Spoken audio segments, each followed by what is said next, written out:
I have no idea why Dag is not on this show or has been on the show, but he went on Stern, and evidently we may have an answer as to why he's not on this show. Do we have it? Yeah, here you go. For a long time. Who's your best friend? I have a couple. Who we did, but of course, only famous people we want to know about. I don't hang out with famous people. There's got to be one famous person who is your best friend. Jimmy Kimmel? Well, Adam and I were quite close. Adam Carolla? Not anymore. What happened? Well, he's a right-wing troll now. You've had a falling out. I just can't hang out with him anymore. Politics are ruining a lot of friendships. I cannot. I know what you mean. No. Wow. Did you say it to him? Did you say Adam? We've talked about it. I mean, listen, I just can't do it. You mean Adam calls you and you go, Adam? We haven't talked in years. Wow. I haven't done his show in years. I just can't do it anymore.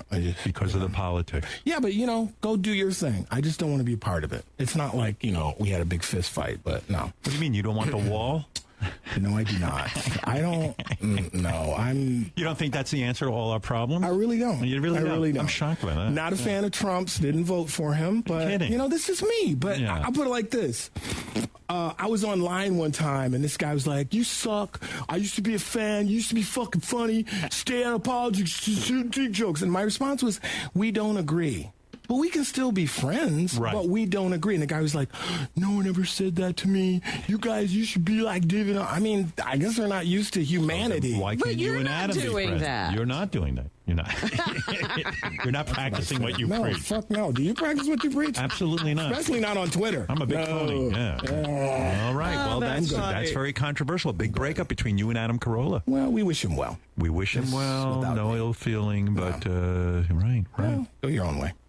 Wow. Yeah. I never did talk to him about anything, as far as I know. Would you like to talk to him now? Yeah. Hey, Adam. Yeah, That's all I got. Dagaroni. I start playing random drops. That's why. Big ups to Robin. Oh, shit! Robin calling him out on that. Well, You don't do that.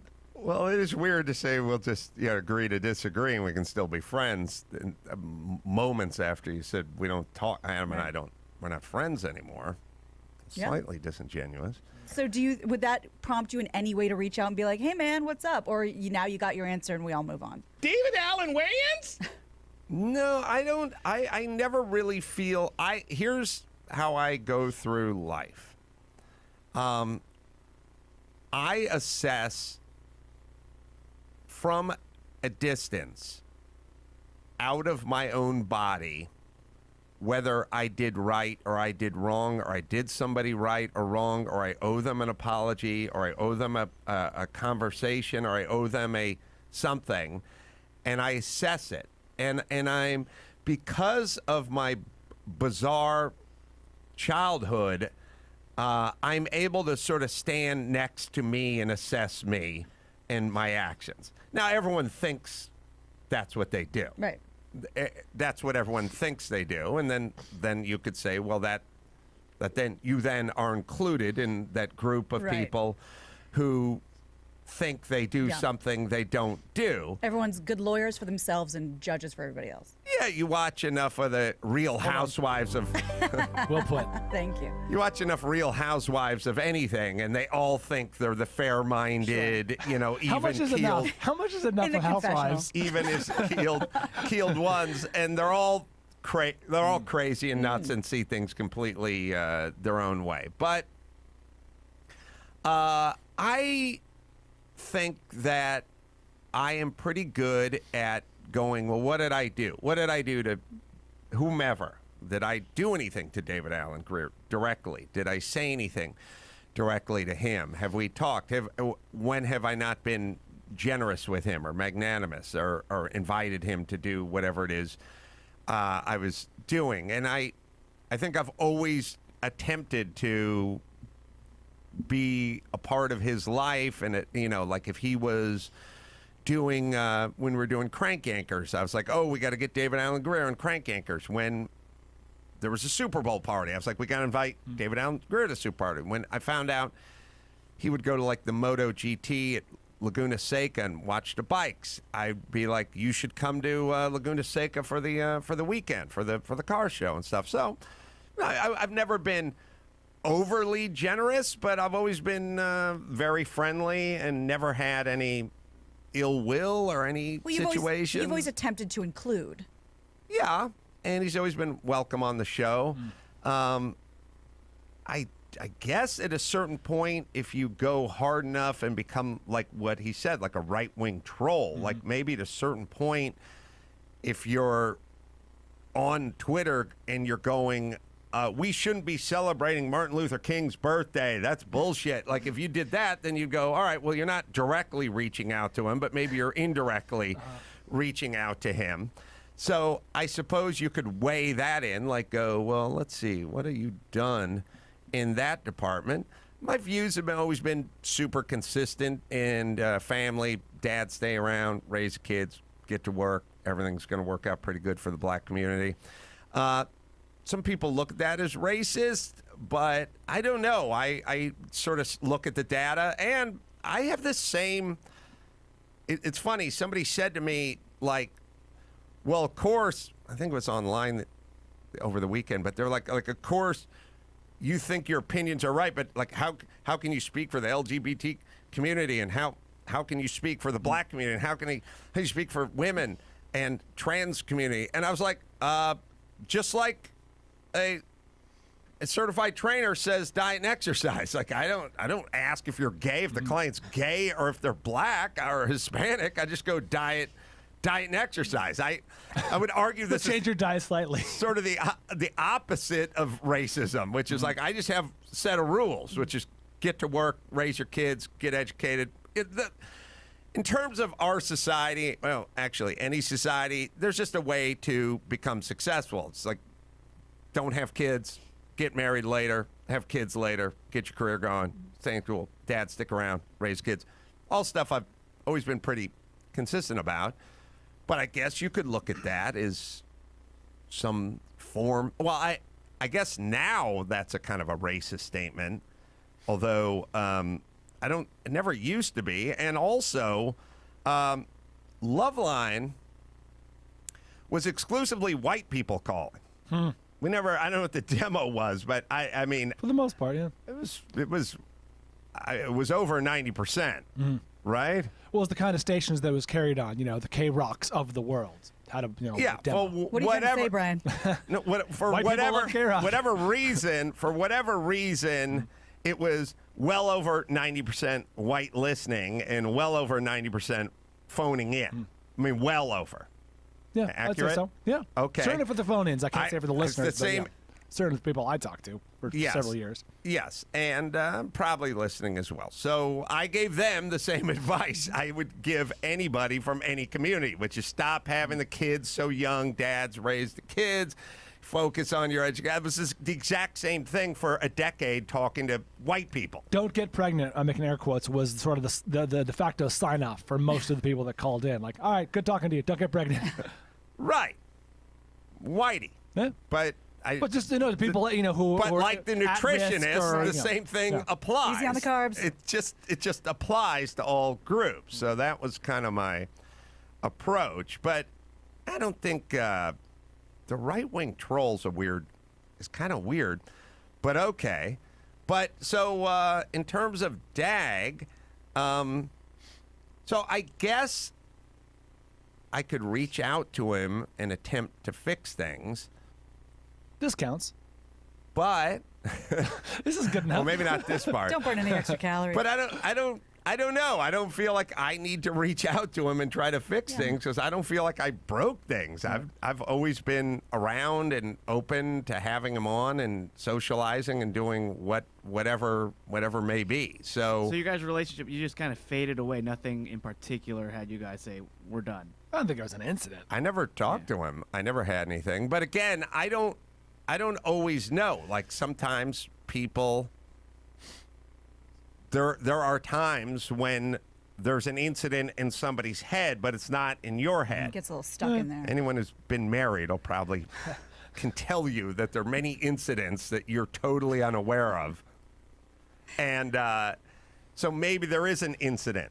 but none that I'm aware of or none that I was present for. Let's get him on to talk about it. That'd be great. I remember you guys spent a lot of time. Like, I mean, I say a lot of time, but you guys spent like a good 24 hours together when you were doing Road Hard, and you know, he was around all day for that. And I mean, he seemed fine for that. And then he came on to promote Road Hard. He came to all the press events and everything. I don't know if there's anything in there that you remember, any sort of animosity or. Well, no, I think what has happened is I think Trump got elected, and there's two sides of this world now, which is you have to be completely outraged that he's the president and being going nuts on him, or there's my side, which is I get to fuck on with my life, and we'll see what happens in 2 years. And if you're on that side, where you're like not actively campaigning, then if you're not part of the resistance, then you're part of the occupying force. Yeah, it's a tacit endorsement, I guess. It could be seen as that. You know what I mean? Like, if you're not resisting, you're just kind of allowing. Not going out of your way to condemn. Right. So I'm not, and so that then gets me into the group who's occupying Poland, except for I'm not in the army. Right. I'm not in the army. I'm a citizen, and I'm not picking up a pitchfork. You were just following orders. That's right. Yeah, I'm not heading down to the White House, but I don't really care.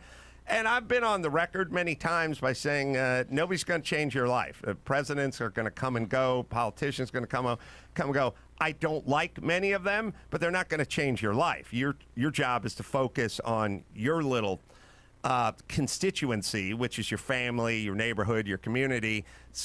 Stay the course there. Feels like an insane distraction to get pulled away from what that is. Now, if you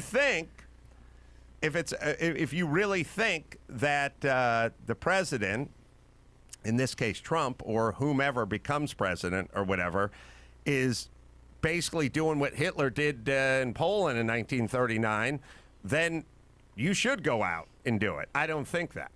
Yeah. I'm not an alarmist in any facet of this stuff. So that's my thing. I go to work and pay my taxes. Well, that's what I find kind of interesting about this, because, I mean, for the years I've been here, all the time, the three of us think very differently. A lot of times Brian and I are on the same page, and we're kind of hashing out and trying to figure it out. And if I was just in my little world with, my liberal friends or whatever all the time, I would have no reason to expand my horizons. I'd have no reason to be more flexible mentally when it comes to these kinds of conversations. And because I'm here every day, I have a much broader point of view than I would have if I didn't have this type of opportunity. You understand right-wing trolls now a little more. Right. I'm inside the head of the psychopath. No, but it has made a huge difference in not only in how I think, but how I communicate with people who I agree with and who I disagree with. So who wouldn't want to have that conversation? Yeah, well, I don't know. A lot of people don't want to have that conversation. I don't get it. This sort of notion of like, well, you can't tolerate people who think different. Well, here's part of the problem, I think. It's not people who think differently than you about subjects. It's, we talked about school choice. I'm for school choice. Now, if I'm just for school choice and you're pro LA Unified, then that's fine. You have a position, I have a position. And there's no reason why we can't be friends. I think differently. I want competition. I want these startup schools. But that's also, it's sort of statistically based on truths, which is your system not been working out so well. I'd like to try something else that does seem to have a better batting average, but fine. You're pro LA Unified and I'm pro school choice. That's fine.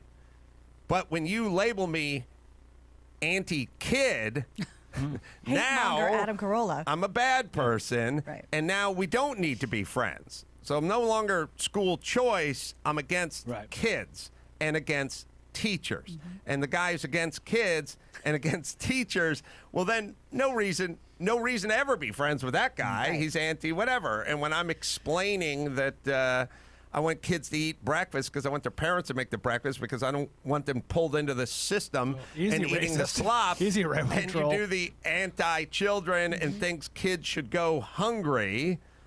Well, then you shouldn't be friends with somebody who thinks kids should go hungry. That's a bad It's a reasonable person. position to hold. If you said, I'm a dog trainer and I will train the dog and I'll discipline the dog or whatever, I'd go, oh, okay.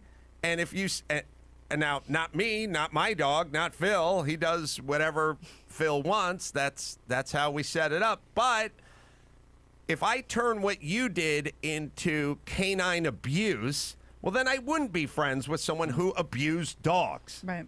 Is Dag the dog here, or is he the dog trainer? I'm just trying to set the record straight. I don't want to get you in deeper trouble. I don't want to get you in deeper trouble. All right. So I think a lot of what's going on is turn the people you disagree with into bad people. Hang that label of whatever, sexist, xenophobic, whatever it is, start anti-gay or like anti-whatever. Start hanging all that on everybody. And then why would you be friends with someone? Would you be friends? Would you be friends with someone who was anti-gay? Brian, answer I'm carefully. anti-gay. Well, hold on. Are we friends? Yes. Before I answer the question. Anti-gay. So I wouldn't be friends with someone who is anti-gay or anti-black or anti-anything. Why would you be friends with that person? Yeah. I mean, you're Pretty basically saying clear. it's a bad person. Yeah. All right. Or someone who abused their dog or their kids or wanted kids to go hungry. It's a little easy. It lets you off the hook pretty good to just label that person and then be able to walk away. Well, I think because what you'd have to do is you'd have to get your ducks in order and put together a good, coherent argument as to why just LA Unified is a better idea than having school choice, which is it's more work. It's a little more nuanced. I don't know. A little more complicated. I don't know. I don't know that it's even doable, but statistically. But it's certainly a lot more work on your half Then call to you a have. kid hater. But just say you hate kids, and then you get to move on with your arm raised in victory. Well, come back, Dag. Yeah, I think we'd it's what like we're- him I to think it's what come we're saying. I back. think it's what we're saying. I think that's what we're saying. That's right. All right, or maybe, oh, Jesus. Come back after Trump leaves or something. I don't know. According to Tom Arnold, that's going to be next week. Oh, yeah. Tom Arnold and Rosie. We should find out who's going to win the Super Bowl from those two. They're like, he's going down any day now. All right, let me tell you about Craftsman and Lowe's.